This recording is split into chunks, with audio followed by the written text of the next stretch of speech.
This is my TNA Final Resolution 2012 pay-per-view review. The pay-per-view show out there a little while ago. As far as my thoughts of this show from TNA, thought this was a really good show from them. Definitely TNA ending their year in a positive with a really good show right here. Saw a number of really good matches on this pay-per-view. Even one match, in my opinion. Now, it wasn't a spectacular match or it wasn't the best match of the night, but just seeing these two take on each other, it's a match I've been wanting to see for many years, so it was kind of a dream match in my eyes. That was Kenny King and RVD. It wasn't, the best match of the night, but still, what they did in there was really good, so I enjoyed that match a lot, just because I never thought I'd be seeing them two take on each other, and really good match for the X Division title. One other match that was real good was Aries and Bully Ray. Nowhere as good as their match they had earlier this year, but still, this was really good nonetheless, even with the, the storyline going on. I'm not a fan of the whole, Bully Ray and Brooke Hogan storyline and Hogan's involvement with the whole entire, angle with Aries and Bully Ray. Just do not like the angle at all. But even with the storyline, it didn't hurt the match, and obviously you knew Hogan and Brooke. You obviously knew Brooke Hogan and Hulk Hogan would play a role in the match, and they did. But it didn't ruin the match. I actually liked the ending where Aries, used Bully Ray being distracted for his advantage, and got the cheap victory. I like that a lot. One match that really shocked me on here because my expectations of it were really low. I was not really knowing what I was going to expect seeing with it, so my expectations were really low for this match. That was the 8-man tag that had, the Aces and Eights versus, Samoa Joe, Kurt Angle, Wes Briscoe, and Garrett Bischoff. Obviously, Wes Briscoe, he's fairly good from what I've been seeing, but still he's kind of green in the ring, as well as Garrett Bischoff. And, Samoa Joe and Kurt Angle, you knew with them they could probably pull something out of this, but it was a whole lot better than what I was expecting. Really good 8-man tag. Really was shocked how good it was. Another match that was good just because I love seeing these two wrestle each other every time, and they tend to always have really good matches, and that's Christopher Daniels and AJ Styles. They had another good match on here, and the main event was fairly solid as well. So really there was not really much filler on this show. Most of the matches were very good, to some of them being close to great. So really the only filler on the show was probably the tag team title match and the women's match. Those are probably the only two things I disliked on the show. Every other match was fairly good. And you saw, a pretty decent opener that was thrown together at the last minute that was actually, good and got the crowd into the show. So let me get into my review of the show. So the show started off with James Storm coming out there, cutting a promo, going after Bobby Roode. So obviously we know the whole stuff with Bobby Roode and James Storm is obviously going to be continuing. And it looks like, the smartest thing they should do, which is probably something they should have done last year at Lockdown, was, have James Storm, beat Roode at, Lockdown last year. But hopefully this year, they do the payoff with it, with James Storm defeating maybe Bobby Roode, getting the title back before Lockdown. Maybe they'll do something like that. We'll just have to wait and see. But it does seem like, we'll be getting something like that. So I expect, Bobby Roode to possibly, he didn't win the title on this pay-per-view, but maybe he'll win it before Lockdown. They'll do that match at some point. So that James Storm is saying that. Then out came Kazarian. Kazarian bad trash talking him, and then we got an impromptu match with James Storm and Kazarian. Good match to start the pay-per-view. The crowd was into it. The crowd just loves James Storm. I mean, James Storm is one of your most over guys in your company, so having him start out on the pay-per-view and a fairly good match with Kazarian was a good way to get the crowd into the show. Good stuff with these two. Good back-and-forth action. Really good match to start the pay-per-view. James Storm wins the match after Kazarian. He went for the fade to black onto James Storm. James Storm rolled through it, then hit the super kick to end the match. So James Storm picks up the victory right there. So good victory for him right there. 2 and 3/4 stars. Good way to start the pay-per-view, and the crowd really got into the show by doing that match with obviously one of your biggest, most over stars in TNA, which is James Storm. Then the next matchup was a match I was really looking forward to when I heard they were doing this match. This is like one of the top matches I was looking forward to. Now, was it one of the best matches on the pay-per-view? No. Was it enjoyable? Yes, it was at least an enjoyable match. This was Kenny King versus RVD for the X Division title. Really good stuff here. Started off with them basically, trading, headlocks, arm locks, basically trying to out-top each other and showing, the similarities with their styles, wrestling styles at the beginning of the match. So that was really cool to see, and just really good back and forth action. And Kenny King got a good showing right here. And even though, because how much I love Kenny King, I would love to see him as X Division champion. Obviously, you do not want him, in his first, real big match in TNA, even though he was at, I think, Victory Road. You don't want to give the title to him already. You want to build up to that because it really hurts a wrestler if they come into a company and they get the title almost immediately when they come in there, because what else did they have to go? Even though, Kenny King has potential to go further than just mid-card, X Division. He could, possibly be a future main eventer, in my opinion, because that's how talented he is. So with that, I can't wait to see what TNA does with him in the future. But I'm glad he didn't win here. RVD, it made sense, but they had made him look real good here. Kenny King, came real close at the end. He was about to hit his finisher, the Royal Flush. RVD did a body scissors roll through, and RVD retained the title that way. So really good match right there. It wasn't, the match of the night or anything, but still cool to see these two against each other. Just an entertaining match.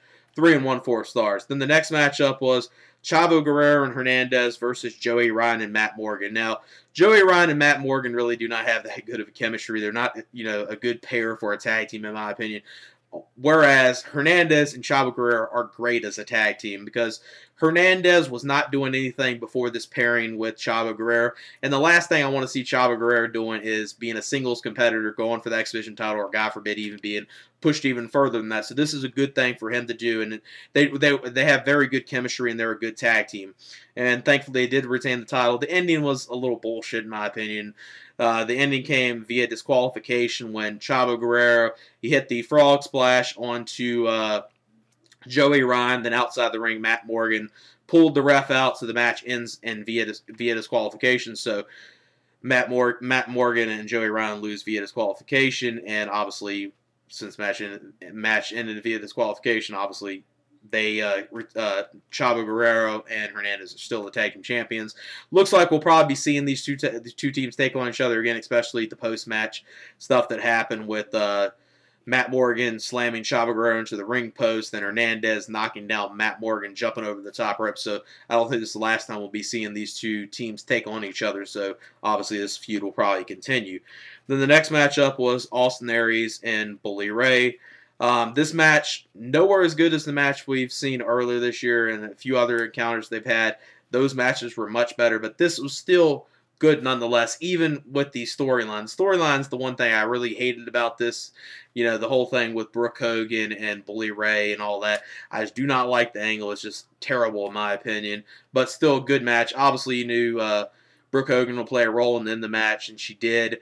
Stuff you saw with Bully Ray and Austin Aries, really good stuff, good back and forth action, beating the hell out of each other, doing everything, pulling everything out in this match. Bully Ray, he was busted open at the end of the match, and then that's when Brooke Hogan came out there, being concerned. Then Austin Aries, he pulled her into the ring, got her into the corner, looked like he was about to attack her. Bully Ray saved her, and then this is when Hogan came out there. Hogan all pissed off, someone's about to attack his daughter. Then Bully Ray, tells Brooke, get out of the ring. Hogan takes her to the back, and then this is when Bully Ray is distracted, and while he's distracted, seeing Hogan and Brooke Hogan go up the ramp, this is when he gets low blowed by Austin Aries. Austin Aries rolls him up, and Austin Aries wins the match. So a good way for Austin Aries to win this match in a very cheap fashion. 3 and 1/4 stars. Good match, not great, but still good. Still a very good match though. Next matchup was a match I thought could have been a fairly good women's match. It really was disappointing. This was Mickie James versus Tara for the Knockouts title. I was expecting more from this. Obviously, in the two major, mainstream wrestling companies, I'm not expecting, them to have an excellent women's match, but I was expecting with talent like Mickie James and Tara, they probably would have had a better match here, but this match was just very sloppy from the get-go, just wasn't good at all. The end of the match comes when Jesse, obviously the boyfriend of Tara, that's out there with her. He was on the ring apron. It looked like he was going to attack Mickie James. Mickie James kicked him off the apron, and then while she did this, Tara got her in the ring, hit the Widow's Peak, and Tara retained the TNA Knockouts title. Definitely one of the worst matches on this show. About 1 star, 1.5 star. That's just for these two. I was expecting more from them. Then the match that was the biggest shocker of the night, in my opinion, just because my expectations were low. This was the Aces and Eights match. Aces and Eights, Devon and Doc, and then two people that were still masked, versus Kurt Angle, Samoa Joe, Wes Briscoe, and Garrett Bischoff. And you know you have a good 8-man tag when even someone like Garrett Bischoff, that I do not like, actually, you know, didn't look too bad in here. Obviously, with the talent in this match, he didn't really get exposed for how green he is in the ring. Wes Briscoe, I think, still has to develop more in the ring, but he definitely is he has a promising career, in my opinion. I think he could possibly be something good for TNA, and he seems like, you know, the more he improves in the ring, and he's already fairly good for, you know, what he is already, so he's fairly good. Obviously, you know, you got Kurt Angle and Samoa Joe, and obviously on the other side, Doc's, you know, a good big guy, a big man wrestler, and Devon's good, you know, in this environment of a tag team environment. Obviously, the two other guys, we don't know who they were, but really good stuff here. I really enjoyed this 8-man tag. Whole lot better than I was expecting. And the end of the match comes when Kurt Angle hits the Angle Slam on one of the masked members of the Aces and Eights, hits the Angle Slam, pins him, and his side picks up the victory. Really good match right here.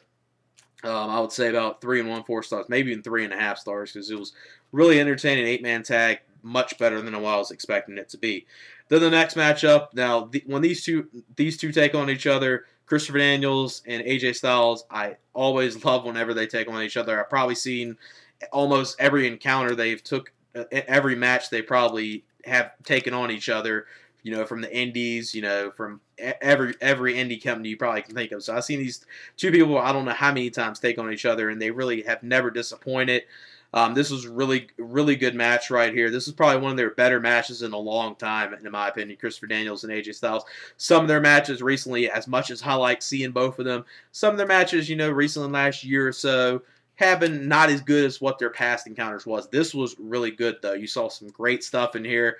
Obviously, you know, this was billed as, you know, the last time they met, last meeting they took on each other. I think that's obviously just, you know, cheap marketing attack, and obviously they'll be taking on each other.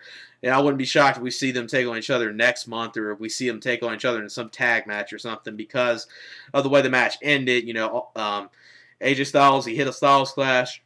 Daniels kicked out, then he tried to hit the Styles Clash off the top rope to Daniels. Daniels reversed it, and then Daniels actually beat AJ Styles with his own finishing move, the Styles Clash. So beating, you know, someone with their own finishing move, you would think, you know, you're probably going to see another encounter with these two. So I don't know how quick we'll see them. I don't know how long they'll, you know, play along with the whole last time encounter. We'll just have to see. But really good match here, one of their better matches in a little while. Like I said, some of their other matches they had recently were good, but I think this match was much better than some of those.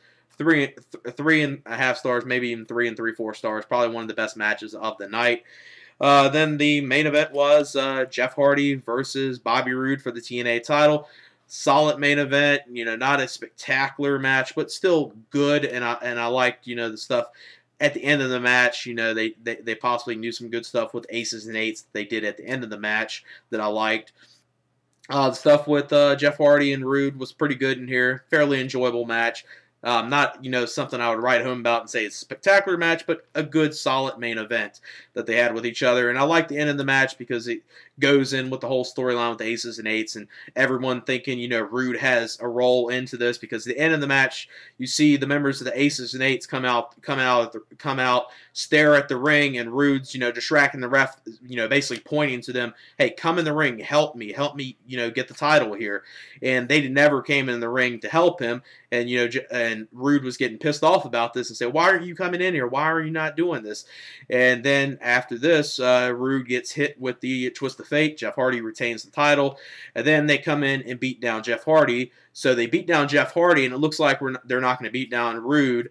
You know, still playing, you know, does Roode have some role in this? Even though they didn't help him win the title, does Roode still have a role in this? And then they actually beat down Roode after Roode, you know, yelling at them, why did you not come in here and stuff? You remember what I did Thursday? I gave you a thumbs up and stuff. So, good stuff right there. This is like one of the first times, you know, with the 8-man tag with the Aces and Eights and the ending of the pay-per-view, this is actually the first time I'm actually somewhat getting into the angle. It's actually somewhat growing on me. I don't think it's going to, I don't think it's going to have, it's not going to be a spectacular angle. It's never going to lead to anything extraordinary, but I'm at least getting somewhat interested in the angle more now than what I have been, because my interest was really nothing at all. That's one of the main reasons why I wasn't looking forward to the 8-man tag. And then, you know, they did some good stuff there. Obviously, you know, you had talent like Samoa Joe and Kurt Angle right there, so that helped it a lot. But still, a great 8-man tag, and stuff they did at the end of the match can lead to some good, you know, build up to, you know, the next pay-per-view, and we'll have to see where this leads to on Impact. But this was a fairly good pay-per-view from TNA. Definitely pay-per-view I would say worth checking out. Like I said, wasn't much filler on here. I would probably give this pay-per-view about an 8 out of 10, maybe an 8.25 out of 10. Really enjoyed this show, and I would definitely tell people to check it out. So that's it for my TNA Final Resolution 2012 pay-per-view review. All right, peace.